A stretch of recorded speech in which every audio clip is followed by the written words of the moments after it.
آج آپ کے لیے بہت ہی اچھے سوال لے کر آیا ہوں۔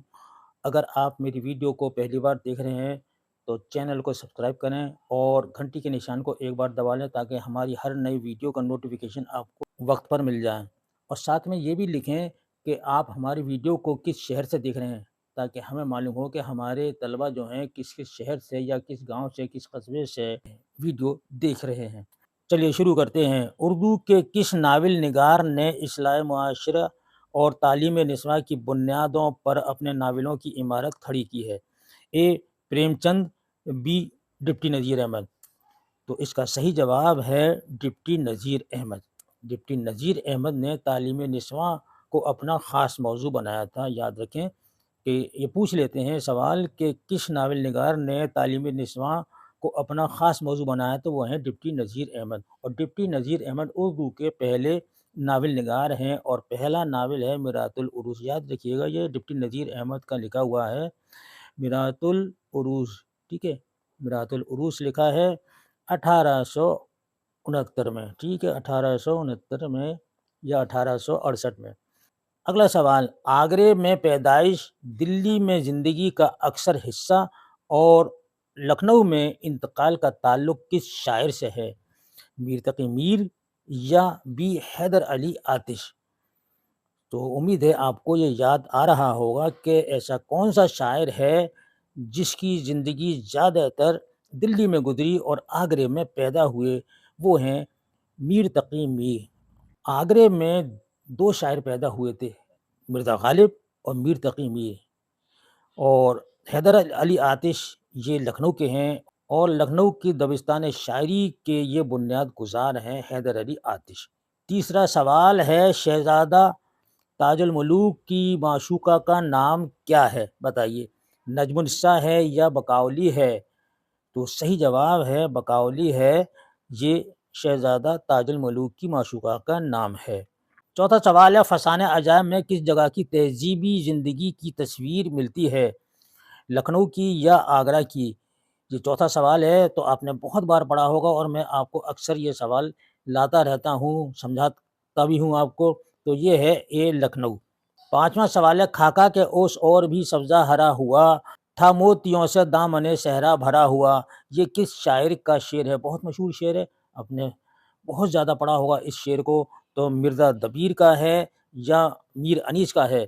تو صحیح جواب ہے میر انیس کا یہ لکھا ہوا شعر ہے، خاکہ کے اوس اور بھی سبزہ ہرا ہوا، تھا موتیوں سے دامن صحرا بھرا ہوا۔ مرثیہ نگار میں یہ دونوں ہی شاعر مشہور ہیں، اور مرزا دبیر اور میر انیس۔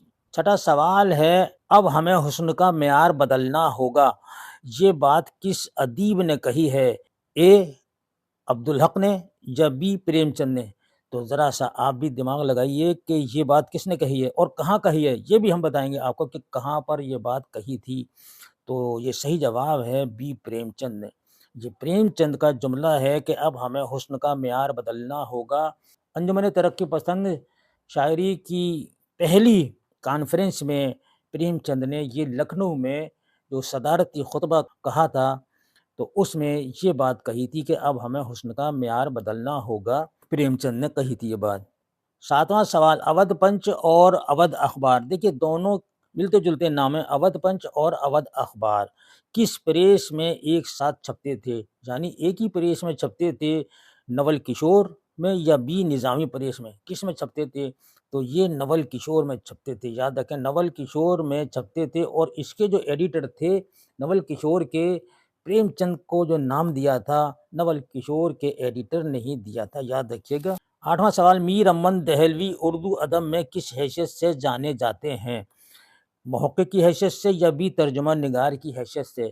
تو اس کا صحیح جواب ہے ترجمہ نگار، کیونکہ انہوں نے ترجمہ کیا تھا، میر امن نے فورٹ ولیم کالج میں گلکرسٹ کی فرمائش پر قصہ چہار درویش فارسی کی ایک کتاب تھی جو امیر خسرو نے لکھی تھی، اس کا آزاد ترجمہ کیا اردو میں آسان اور سلیس زبان میں، اور اس کا نام رکھا گیا باغ و بہار۔ 1800 میں کرنا شروع کیا تھا، یاد رکھیں 1800 میں کرنا شروع کیا، 1801 میں مکمل کیا، 1802 میں کلکتے سے شائع ہوئی تھی۔ اور میر امن کی یہ ترجمہ جو باغ و بہار کا ہے ایسا لگتا ہے کہ ان کی تصنیف ہے۔ نواں سوال، عہد جدید کا وہ کون سا غزل گو شاعر ہے جس کے یہاں ہندوستانی دیو مالاؤں کا ذکر کثرت سے ملتا ہے؟ اے اصغر گونڈوی یا بی فراق گورکھپوری؟ کس کے یہاں ملتا ہے؟ یہ ہمیں یاد رکھنا ہے، اور اکثر یہ ایسے سوال آتے ہیں، یہ بہت اچھے اچھے سوالات ہیں دوستو، اس کو آپ نوٹ کر لیجئے گا، لکھ لیجئے گا۔ تو صحیح جواب ہے فراق گورکھپوری، یاد رکھیے گا فراق گورکھپوری ہے۔ 10واں سوال ہے، دکنی زبان نے سب سے زیادہ کس مقامی زبان سے فیض اٹھایا؟ وہ کون سی زبان تھی جو دکنی زبان نے سب سے زیادہ فائدہ اٹھایا تھا؟ اے مرہٹی یا بی تمل؟ تو صحیح جواب ہے مرہٹی زبان، ٹھیک ہے، اس سے اٹھایا تھا۔ 11واں سوال ہے، لالا شری رام کی کتاب ہم خانہ جاوید کس نوعیت کی کتاب ہے؟ اے تنقید ہے یا بی تذکرہ ہے؟ تو صحیح جواب ہے یہ تذکرہ ہے۔ دوستو ویڈیو آخر تک دیکھیں اور سوال بہت اچھے ہیں۔ 12واں سوال آتا ہے، رتن ناتھ سرشار نے انگریزی ناول ڈان کوئکزاٹ کا اردو میں ترجمہ کس نام سے کیا تھا؟ اے خدائی فوجدار یا بی کڑم دھڑم؟ کس نام سے کیا تھا؟ تو صحیح جواب ہے اے خدائی فوجدار۔ 13واں سوال ہے، وہ کون سی صنعت ہے جس میں جگ موہن لال رواں، امجد حیدرآبادی اور تلوک چند محروم نے غیر معمولی شہرت حاصل کی ہے؟ وہ نظم ہے یا ربائی ہے؟ تو صحیح جواب ہے ربائی۔ یہ تینوں شاعر جو ہیں یہ ربائی کے ہیں، یاد رکھیے گا۔ 14واں سوال ہے، جدید نظم کی ترقی کے لیے کس انگریز افسر نے بڑھ چڑھ کر حصہ لیا؟ اے کرنل ہال رائٹ یا بی اسپرنگر؟ تو اس کا صحیح جواب ہے اے کرنل ہال رائٹ۔ 15واں سوال ہے، ناز کی اس کے لب کی کیا کہیے، پنکھڑی ایک گلاب کسی ہے؟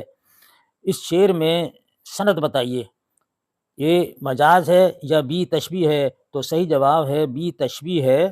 16واں سوال، الطاف حسین حالی نے اردو نثر کا مورث سے اعلیٰ کسے کہا ہے؟ اے سر سید احمد خان یا بی عبدالحق کو؟ تو صحیح جواب ہے اے سر سید احمد خان کو کہا ہے۔ 17واں سوال، آخری مغل شہنشاہ بہادر شاہ ظفر کا استاد ہونے کا شرف کس شاعر کو نصیب ہوا؟ اے ذوق کو یا بی داغ کو ہوا تھا؟ تو آپ نے پڑھا ہوگا، میں نے کئی بار پڑھایا ہے، ذوق۔ شاہ نصیر جو تھے وہ بہادر شاہ ظفر کے استاد تھے، شاہ نصیر کے بعد ذوق بنے ہیں اور ذوق کے بعد غالب۔ یاد رکھیے گا 3 شاعر جو تھے تو وہ بہادر شاہ ظفر کے استاد تھے۔ 18واں سوال، شاعری دنیا کی مادری زبان ہے کس کا قول ہے؟ رشید احمد صدیقی یا اسلوب احمد انصاری کا ہے؟ صحیح جواب ہے بی والا، اسلوب احمد انصاری۔ 19واں سوال ہے، کس شاعر نے ریختہ کا دیوان اپنی یادگار چھوڑا ہے؟ بہت عمدہ سوال ہے اور اس کو یاد رکھنا ہے کہ یہ ہاشمی ہیں یا وجدی ہیں، یاد رکھیے گا ان دونوں میں سے۔ تو یہ ہیں میران ہاشمی، پورا نام ہے ان کا میران ہاشمی، میران ہاشمی ہیں، ان کا یہ دیوان تھا ریختہ کا۔ اردو کے دلچسپ اور معلوماتی ویڈیو دیکھنے کے لیے ایم خورشید خان کا اردو ادب یوٹیوب چینل کو ضرور سبسکرائب کریں اور گھنٹی کے نشان کو ایک بار دبا دیں تاکہ ہماری ہر نئی ویڈیو کا نوٹیفیکیشن آپ کو سب سے پہلے مل جائے۔ مزید معلومات کے لیے رابطہ کریں 8477965321 پر۔